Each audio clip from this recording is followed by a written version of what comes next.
Well, hello and welcome to the new video, and this week we are testing the smallest Kia and the facelifted variant of the smallest Kia Picanto. Look how cool this car is. So let's have a closer look at the car. So in terms of design, which is not the most important in my videos, it looks much more now like a Kia Sorento and other Kia cars with these Y letter front lights, but it also has this frontal LED bar. So actually in the night, all of this lights up together and actually looks really cool. Now that we're in the front of the car, actually this car surprised me how aerodynamic it is, because it's aerodynamically a challenge to build a mini car, because it has a length of only 3.6 meters. It is also quite tall because you have to have some space in there. And what they've done actually is really good, because the car has a drag coefficient of 0.3, 0.30, 0.31, which is very good for its class. These cars should normally have like 0.35, so really good. And the way they've done it is, of course, with these air curtains, of course, in the front bumper that leaves the air around the wheel.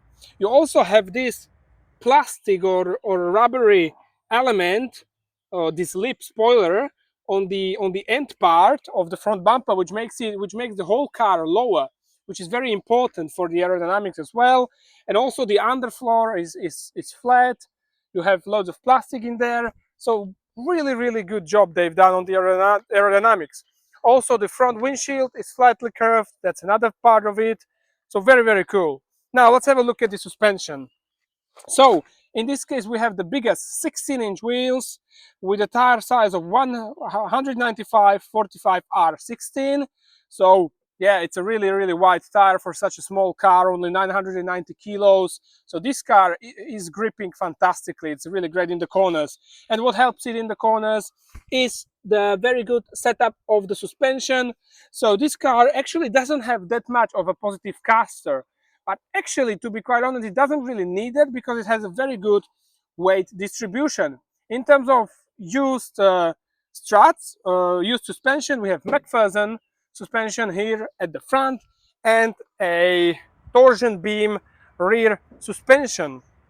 Now as we go along the side of the car, what is interesting is that the car has a length of 3.6 meters, but the wheelbase is at quite long 2.4 meters. So really quite a long wheelbase, almost as long as the cars which are class higher than this. So really nice. And in terms of geometry of the wheels, we are running geometry which is using more negative camber at the rear with a visible toe out, which helps this car with the torsion bar, which helps it grip in the corners. So it actually skids and it feels really like a kart, this car. So fantastic in this aspect. Now we go to the rear of the car, again with the new design, again connected with the light bar like this. Actually not connected, there is a space here, but you have like this, the L letter. It looks really nice, this car, I mean, from the rear. You also have the fake diffuser look and the nice GT line sticker here, fog lights here. I mean, it's a really nice car. If they wanted to do even more in terms of aerodynamics, they could have given the car a spoiler and the side spoilers, which they didn't do. But it's just maybe my advice to the next generation is they do it.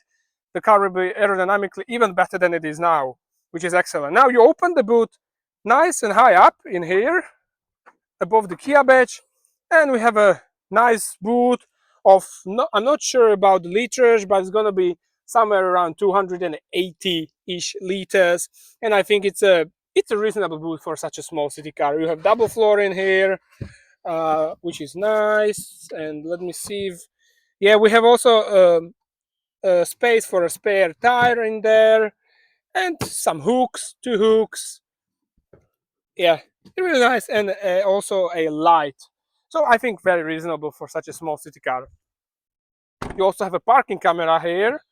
Let's clean it. Now we are going from another side of the car. On the left side you have the fuel tank, which in this car, in all city cars, is actually quite small. It is 35 liters in capacity, and 30 liters is sort of what's usable, what's going to be showed up to you at the display.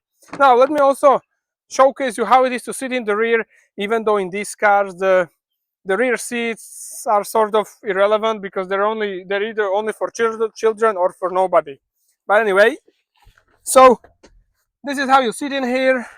Yeah, not the most spacious, but actually for your head it's okay. And maybe 4 people, you can drive 4 people in this car, but the driver is gonna have to move slightly forward, okay?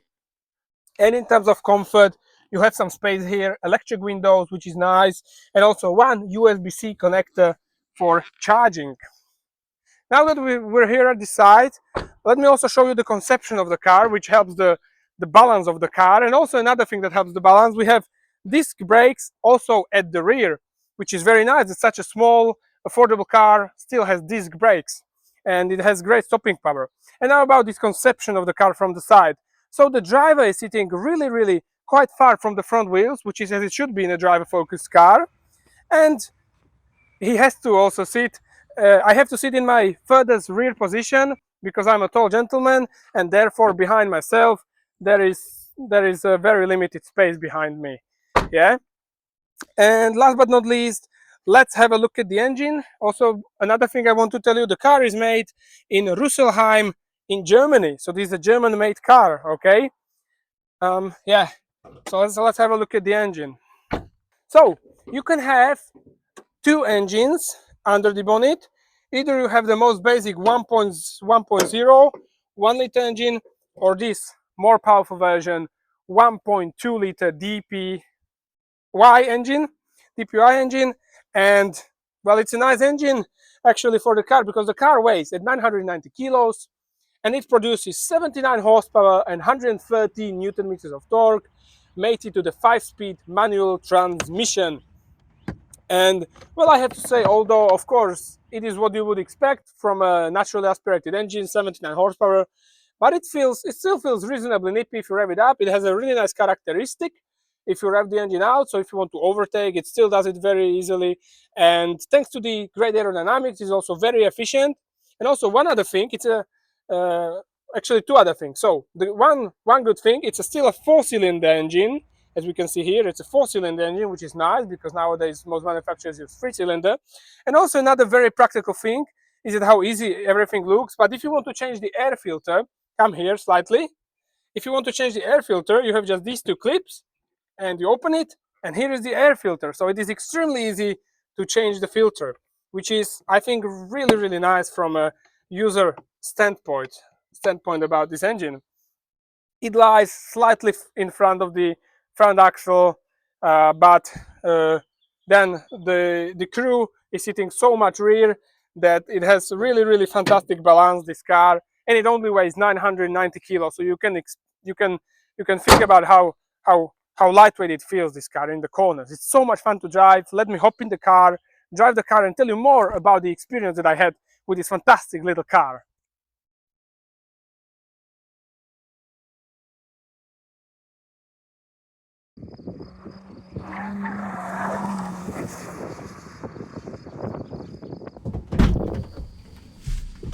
Oh, well, hello guys, welcome inside the Kia Picanto Facelift, and let me tell you, this is a fantastic little car.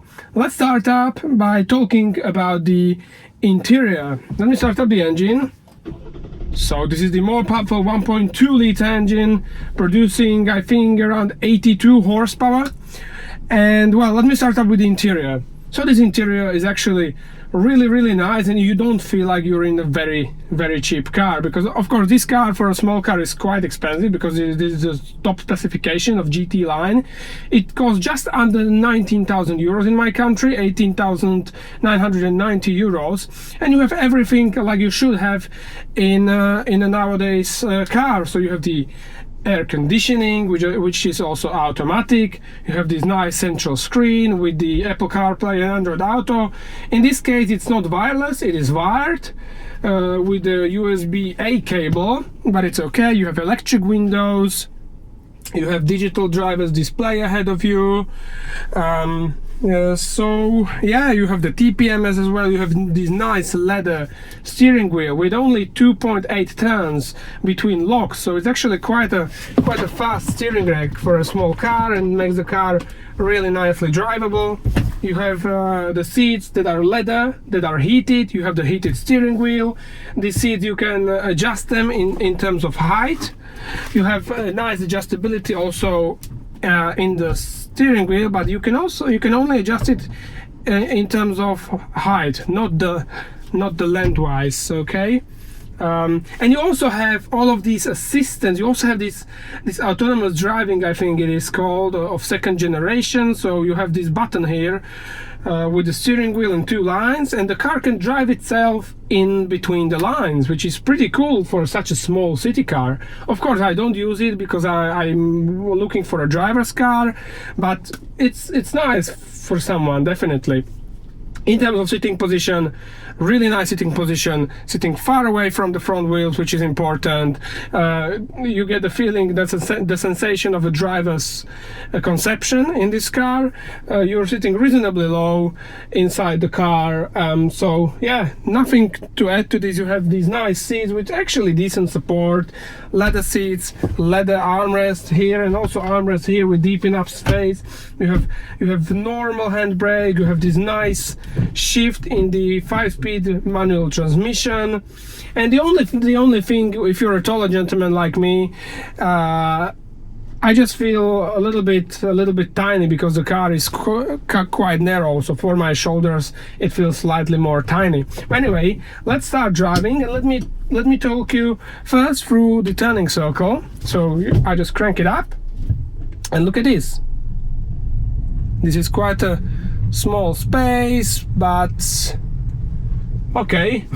We're not doing it, but it's still really good in the city for what it is. And they wanted to make this car, the steering the more sporty, and when you want to make the steering more sporty, then it gets slightly worse in terms of turning radius. So yeah, but it still doesn't matter. It's still incredibly agile in the city, this car.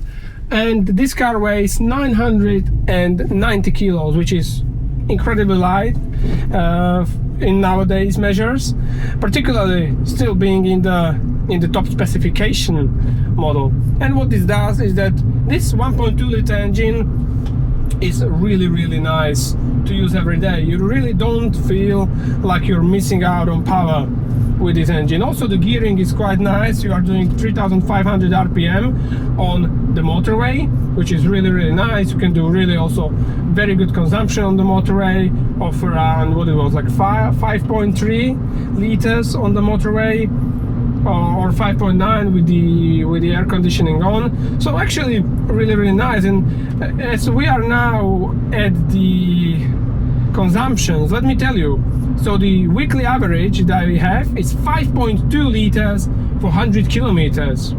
And this is really nice because it combines everything. It combines the motorway at 130 kilometers, it combines the B-road driving dynamically also through the mountain pass, it combines the city in a traffic jam, all sorts of scenarios. It is in there, 5.2 liters for 100 kilometers.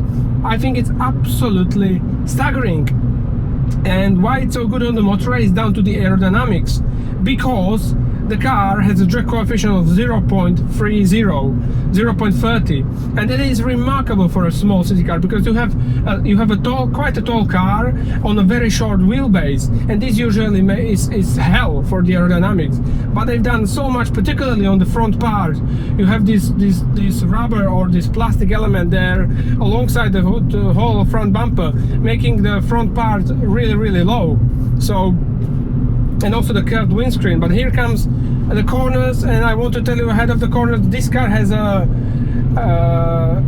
sort of an electronic slip differential, torque vectoring, and let me tell you, this car is so much fun in the corners. You always feel, oh, these only 990 kilos.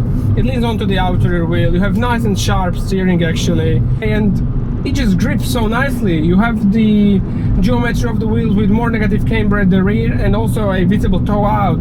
So this means that despite this car using the torsion beam suspension at the rear, it just grips so nicely in the rear, even if you have a bump in the corner like we will have here. And yeah, it's just, look at this, it doesn't lean too much.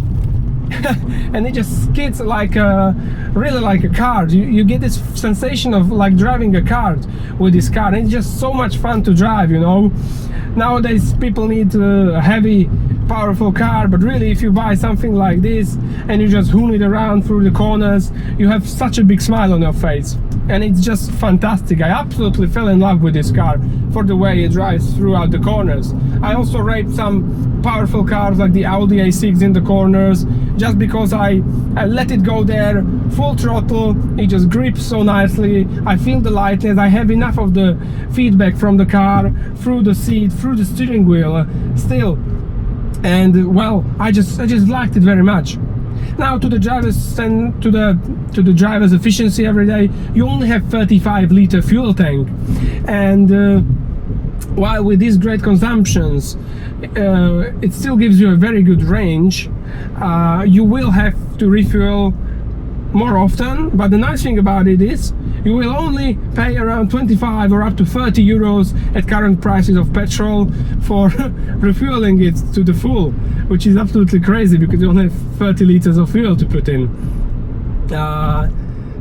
So yeah, something like that, because I had like 90 or 100 kilometers of range, and to fill it almost up full, I did like 22 euros of petrol in it, so which is great. In terms of consumptions, yeah, I said to you I have a long time average of 5.2, but you can do separate journeys for 4.2, 4.3 liters on the B roads. The least I did, and it could even go lower if the city wouldn't start, if I wouldn't have come into the city, was 3.6 liters for 100 kilometers, which is absolutely amazing.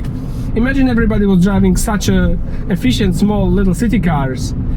It's just fantastic, this efficiency with this car. I absolutely loved it.